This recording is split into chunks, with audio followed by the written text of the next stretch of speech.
प्रिय विद्यार्थियों, पूर्व व्याख्यानों में हमने स्नातकोत्तर उत्तरार्ध संस्कृत के चतुर्थ प्रश्न पत्र में निर्धारित सिद्धांत कौमुदी में से कारक प्रकरण के विभिन्न सूत्रों का अध्ययन किया था।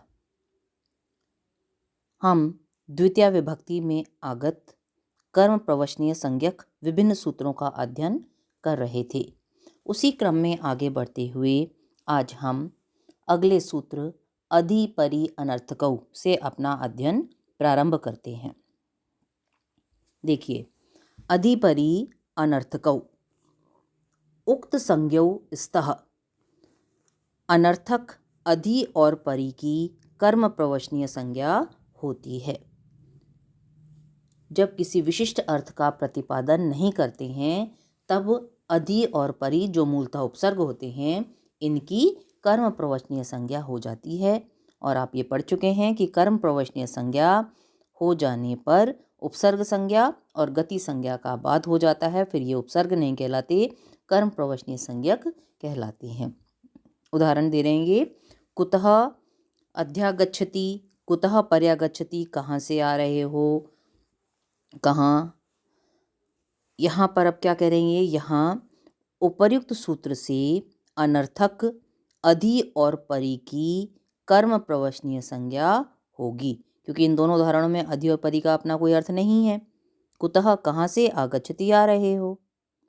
तो यहाँ अनर्थक अधि और परि की अधि परि अनर्थको सूत्र से कर्म प्रवचनीय संज्ञा होगी और कर्म प्रवचनीय संज्ञा हो जाने पर गति संज्ञा का बाद हो जाएगा, जिसके कारण जो आगच्छति है यह पद निघात नहीं होगा। निघात करते सर्वानुदात, सर्व समस्त अनुदात नहीं होगा। उच्चारण की दृष्टि से ये देखा जाती है आपकी गति संज्ञा।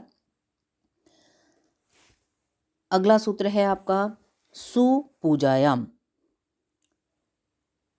पूजा अर्थ में सु की कर्म प्रवचनीय संज्ञा होती है। उदाहरण दे रहे हैं ये, सुसिक्तम, सुस्तुतम। यहाँ पूजा अर्थ में सु की उपरित सूत्र सुपूजायाम से कर्म प्रवचनीय संज्ञा होगी। कर्म प्रवचनीय संज्ञा हो जाने से उपसर्ग संज्ञा का स्वतः ही निषेध हो जाएगा। फलस्वरूप सुसिक्तम, इसमें आपने सिक्तम के सकार के स्थान पर मूर्धन्य शकार आदेश नहीं किया है और सुस्तुतम में भी स्तुतम के सकार के स्थान पर मूर्धन्य शकार आदेश नहीं होगा। क्यों? क्योंकि अब ये उपसर्ग नहीं है। यदि ये उपसर्ग होते, अगर इनकी कर्म पूजा अर्थ में सु और सु की यदि कर्म प्रवचनीय संज्ञा नहीं होती तो फिर आप क्या करते कि उपसर्ग संज्ञा, कर्म प्रवचनीय संज्ञा ना होने से ये उपसर्ग संज्ञक रहते और उपसर्ग संज्ञा होने पर सकार, सिक्तम के सकार और स्तुतम के सकार के स्थान पर मूर्धन्य शकार आदेश हो जाता।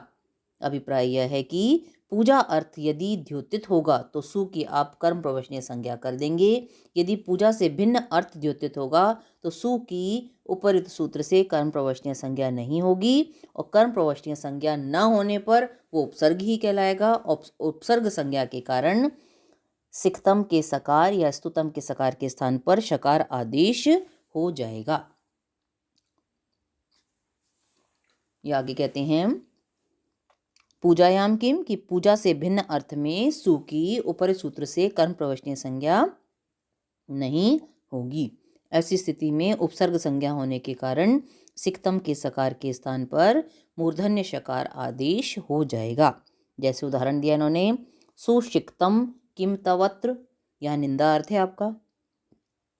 युवा भला क्या अभिषेक कर पाएगा, तो यह निंदा कर रहे हैं। तो निंदा अर्थ में सु की कर्म प्रवचनीय संज्ञा नहीं होगी और कर्म प्रवचनीय संज्ञा न होने पर उपसर्ग तो है ही और उपसर्ग संज्ञक होने के कारण सिक्तम के सकार के स्थान पर मूर्धन्य शकार आदेश यहाँ पर आपने कर दिया है। अगला सूत्र है आपका अतिक्रमणे च। तोड़ेंगे तो अति, अतिक्रमणे च। अतिक्रमण और च यानी जो पहले अर्थ था पहले वाले सूत्र में, तो अतिक्रमण और पूजा अर्थ में अति की कर्म प्रवचनीय संज्ञा होती है। अतिक्रमणे पूजायाम च अतिक्रमण और पूजा अर्थ में अति ही अति कर्म प्रवचनीय संज्ञा स्यात् कर्म प्रवचनीय संज्ञक होता है। उदाहरण दे रहे हैं ये अति देवान कृष्ण, कृष्ण देवताओं से बढ़कर हैं, कृष्ण देवताओं की अपेक्षा अधिक पूजनीय हैं। तो यहाँ बताएंगे कि उपरोक्त उदाहरण में अतिक्रमण और पूजा अर्थ में अतिक्रमणे च सूत्र से अति की कर्म प्रवचनीय संज्ञा हो जाएगी और इस कर्म प्रवचनीय संज्ञक अति के योग में देवान में कर्म प्रवचनीय युक्ति द्वितीया सूत्र से द्वितीया विभक्ति का प्रयोग किया गया है।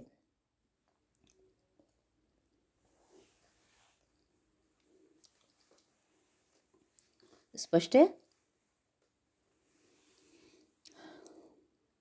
अब अगला सूत्र देखिए, यह महत्वपूर्ण सूत्र है आपका, काल अध्वनो अत्यंत संयोगे। वृत्ति में कहा गया है आपके इह द्वितीया सात, यहाँ पर द्वितीया विभक्ति होती है। तो पूरा अर्थ क्या करेंगे हम, काल अध्वनो अत्यंत संयोगे, अत्यंत संयोग अर्थात निरंतर संयोग होने पर कालवाची या समयवाची तथा मार्गवाची शब्दों से द्वितीया विभक्ति होती है।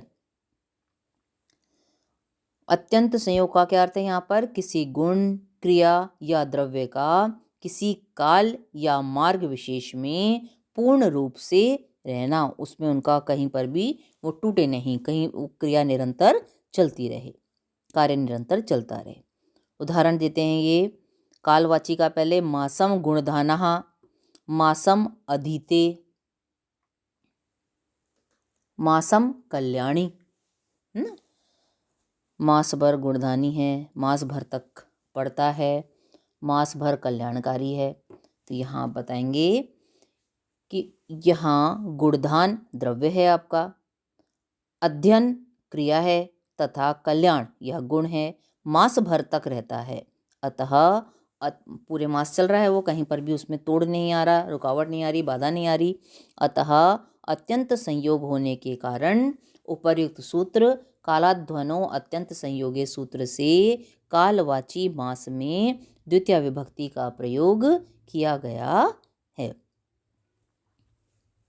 स्पष्ट है, क्योंकि यहाँ जो गुणधान है आपका मासम गुणधाना, मास पर गुणधानी है, ये द्रव्य है आपका। मासम अधीते, मास भर तक निरंतर अध्ययन करता है, ये क्रिया हो गई अध्ययन आपकी।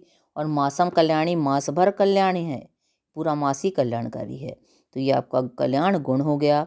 तो ये मास भर तक रह रहे हैं, उसमें कोई बाधा नहीं आ रही, अतः अत्यंत संयोग होने के कारण कालाध्वनो अत्यंत संयोगी सूत्र से कालवाची मास में द्वितीया विभक्ति का प्रयोग इन तीनों उदाहरणों में किया गया है। ऐसे ही मार्गवाची का उदाहरण देखिए आप, क्या कहते हैं ये, क्रोशम कुटिला नदी, कोस भर तक नदी टेढ़ी मेढ़ी है, क्रोशम अधीते कोस भर तक पड़ता है, क्रोशम गिरी कोस भर की दूरी में पहाड़ है। अब यहाँ बताएंगे कि यहाँ या ऊपर उदाहरण में अत्यंत संयोग होने के कारण मार्गवाची क्रोशम में उपरित सूत्र से द्वितीया विभक्ति का प्रयोग किया गया है, क्योंकि कुटिला, कुटिला आपका गुण है, अध्ययन क्रिया है और गिरी द्रव्य आपका, ये कोस भर निरंतर रहते हैं, अतः अत्यंत संयोग होने के कारण मार्गवाची क्रोशम पद में आपने उपरित सूत्र से द्वितीया का प्रयोग किया है। अब यहाँ स्पष्ट करेंगे आप, अत्यंत संयोगे किम, अत्यंत संयोग होने पर ही कालवाची या समयवाची और मार्गवाची पद में द्वितीय विभक्ति का प्रयोग किया जाता है। यदि अत्यंत संयोग नहीं होगा तो कालवाची और मार्गवाची पद में आप द्वितीय विभक्ति नहीं लगाएंगे। अत्यंत संयोग न होकर यदि कालवाची अथवा मार्गवाची के एक अंश से ही द्रव्य, गुण अथवा क्रिया का संयोग होता है तो आप कालवाची और मार्गवाची पद में द्वितीया का प्रयोग न करके नियमानुसार विभक्ति लगाएंगे।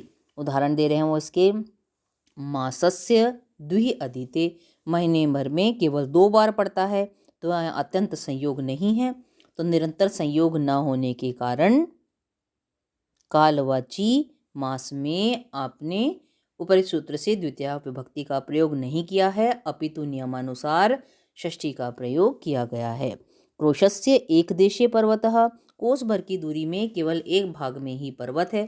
तो यहाँ अत्यंत संयोग न होने के कारण मार्गवाची क्रोशस्य में उपरि सूत्र से द्वितीया का प्रयोग न करके नियमानुसार षष्ठी का प्रयोग किया गया है।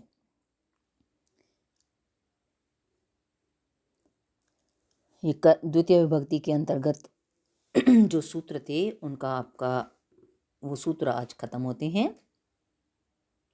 कल हम नई विभक्ति से अपना अध्ययन प्रारंभ करेंगे। आज के लिए इतना ही। आप इसको पढ़िएगा, अगर कोई समस्या आती है तो आप पूछ सकते हैं। आपका स्वागत है। इसको कंठस्थ करिएगा, समझिएगा, ये सभी सूत्र महत्वपूर्ण हैं।